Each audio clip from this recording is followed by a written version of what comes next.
जय शिवराय. सर्वांना नमस्कार.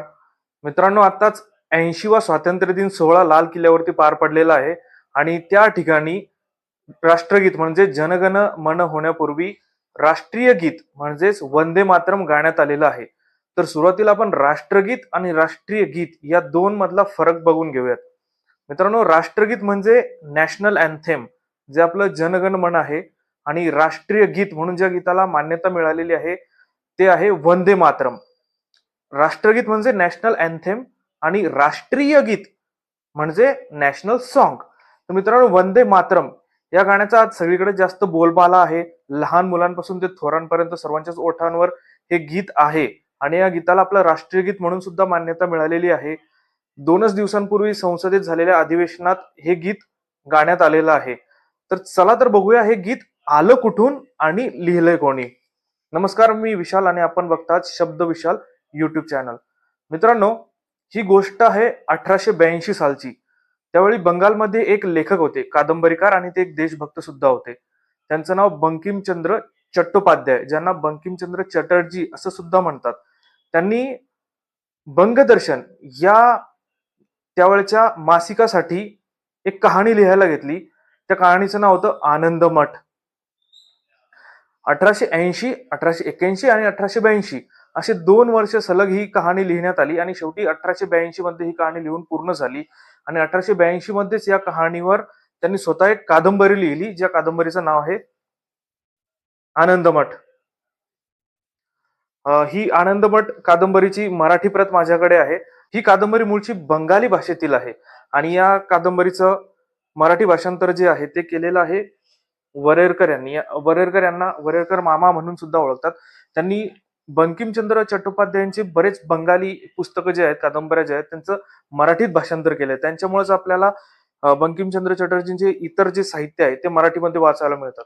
या कादंबरीमध्ये आपल्याला देशभक्तांची कहाणी वाचायला मिळते आणि हे देशभक्त एकत्र जेव्हा जमतात आणि देशासाठी ज्यावेळेस प्राण द्यायला जातात किंवा परकीय शक्तीविरुद्ध ज्यावेळेस लढा द्यायला जातात, त्यावेळेस वंदे मातरम हे गीत गातात. सध्या जरी आपल्याला 2च कडवे या गाण्याचे ठाऊक असले तरी सुद्धा या कादंबरीमध्ये हे गीत संपूर्ण कडव्यांसह उपलब्ध आहे. तुम्ही या कादंबरीमध्ये हे वाचू शकता. मूळ गीत संस्कृत मध्ये आहे आणि ते छापण्यात आलेले बंगाली कादंबरीमध्ये, आणि माझ्याकडे आहे तिचा मराठी अनुवाद. या कादंबरीची सुरुवात होते एका अशा गावापासून जिथे दुष्काळ पडलेला आहे आणि त्या गावात एक कुटुंब म्हणजे एक नवरा, त्याची बायको आणि त्याची मुलगी हे ते गाव सोडून जात असतात. भीषण दुष्काळाची परिस्थिती दाखवलेली आहे. तिथपासून ही कादंबरी सुरू होते. त्यानंतर त्या कुटुंबासोबत काही अशा घटना घडतात की त्या घटना घडल्यानंतर ते कुटुंब, थोडक्यात मी स्पॉइलर देणार नाही, पण उद्ध्वस्त झाल्यासारखं होतं. त्यानंतर त्या घरातील कर्ता पुरुष जो असतो तो काही संन्यासांना जाऊन मिळतो आणि ते संन्यासी त्याला नेतात त्यांच्या अड्ड्यावर म्हणजेच आनंद मठ मध्ये. मित्रांनो, त्या घरी ब्रिटिशांच्या शासनाविरुद्ध आपले जे क्रांतिकारी लढत होते त्यावेळेस ब्रिटिश सरकार काय करायचे, दिसला क्रांतिकारी कर अटक, दिसला क्रांतिकारी कर अटक. परंतु मग यांनी एक युक्ती लढवली. यांनी घरादाराचा त्याग केला. कोणी? क्रांतिकारकांनी. घरादाराचा त्याग करून ते संन्यासी बनून वागायला लागले, वैष्णव संन्यासी म्हणून, की संन्यासांना थोडीच ब्रिटिश सरकार अटक करणार आहे. आणि ते त्यांचे गुप्त अड्डे, गुप्त योजना ज्या ठिकाणी अंमलात आणायचे किंवा ज्या ठिकाणी आखायचे ती जागा म्हणजे आनंदमठ. या आनंदमठाच्या भोवतीच या संपूर्ण कादंबरीचं कथानक फिरत राहते आणि त्यामध्ये आपल्याला सत्यानंद, धर्मानंद, धर्मेंद्र अशा चांगले चांगले कॅरेक्टर्स भेटतात जे देशभक्त आहेत आणि देशासाठी प्राण सुद्धा द्यायला तयार आहेत. त्याचबरोबर कल्याणी वगैरे लेडीज पात्र सुद्धा यामध्ये आहेत, जे या कादंबरीचा एक आपण आत्माच म्हणू शकतो. थोडक्यात सांगायचं तर या कादंबरीचा मुख्य उद्देश आहे देशभक्तांची कहाणी. मित्रांनो, 1905 साली ज्यावेळेस बंगालची फाळणी झाली म्हणजे बंगालचं विभाजन झालं, त्यावेळी मोठ्या प्रमाणात हे गीत गायलं गेलं, वंदे मातरम. आणि 7 ऑगस्ट 1905 रोजी ज्यावेळी स्वदेशी चळवळ सुरू झाली त्यावेळी सुद्धा हे गाणं मोठ्या प्रमाणात गाण्यात आलं आणि म्हणून ब्रिटिश सरकारला या गोष्टीचा राग आला आणि त्यांनी या पुस्तकावर, या कादंबरीवर बंदी घातली. त्यानंतर परत काही वर्षानंतर या कादंबरीवर बंदी उठवण्यात आली. त्याचा फायदा लगेच आपल्या स्वातंत्र्यवीरांनी घेतला आणि परत हे वंदे मातरम गीत गायला सुरू केलं. ब्रिटिशांनी परत त्यावर बंदी घातली, परत बंदी उठवण्यात आली, परत बंदी घातली.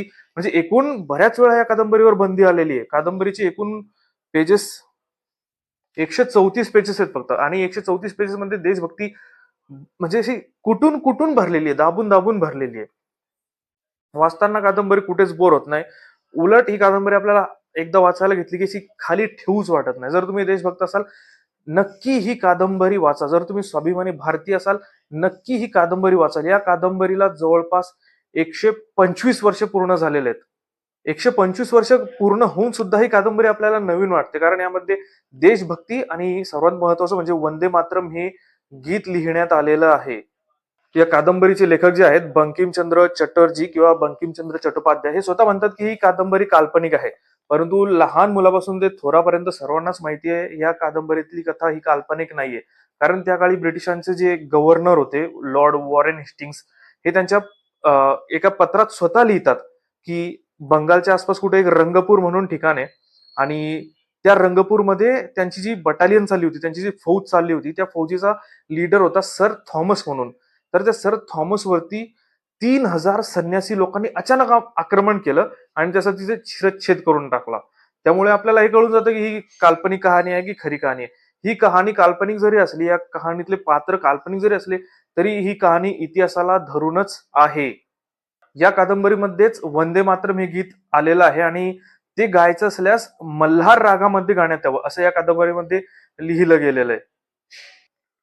कादंबरीची पूर्ण कथा काही सांगत नाही, परंतु ही एक देशभक्तांची कहाणी आहे, देशभक्तांची कथा आहे. तुम्हाला जर तुम्ही वाचण्याची सवय असेल तर 2 दिवसात सुद्धा ही कादंबरी वाचून पूर्ण करू शकता, किंवा 5 दिवस तुम्हाला ही कादंबरी वाचायला लागू शकता. पण तुमच्यात जर देशभक्ती भरलेली असेल तर तुम्ही होऊ शकते एका दिवसात सुद्धा ही कादंबरी वाचून पूर्ण कराल. कादंबरीमध्ये नायक बरेच आहेत जे संन्यासी आहेत. संन्यासी विद्रोह म्हणून जे इतिहासात प्रसिद्ध आहेत, तेच कॅरेक्टर यामध्ये घेतले, फक्त नाव बदलून. जे एका ठिकाणी गोळा होतात आणि त्यावेळेच्या जुलमी शासनाविरुद्ध त्यांना उखाडून टाकण्याचं प्लॅनिंग वगैरे करतात आणि त्यांच्यावर छुपे हल्ले करतात. आणि त्यांना, मग मी पहिल्यांदाच व्हिडिओच्या सुरुवातीला जो एक कुटुंब सांगितलं होतं, त्या कुटुंब प्रमुख त्यांना जाऊन मिळतो वगैरे वगैरे. आणि खूप खिळवून ठेवणारी, जागेवर बसवून ठेवणारी ही कहाणी आहे. कहाणी कुठेच बोर होत नाही आणि पुस्तक सुद्धा खाली ठेवावंसं वाटत नाही. अशी दर्जेदार कादंबरी बंकिमचंद्र चट्टोपाध्यायांनी लिहिलेली आहे, कारण ते स्वतःही एक देशभक्त होते. म्हणून या कादंबरीला आता 125 वर्ष झाले असले तरी या कादंबरीला मी रेटिंग देणार नाही, कारण या कादंबरीचे रेटिंग जे आहे ते देशभक्तांच्या हृदयात आपोआप येऊन जातील. ही कादंबरी नक्की वाचा आणि तुम्हाला काय वाटतं ते कमेंटमध्ये नक्की सांगा. भेटूया पुढच्या व्हिडिओमध्ये. जय हिंद, वंदे मातरम.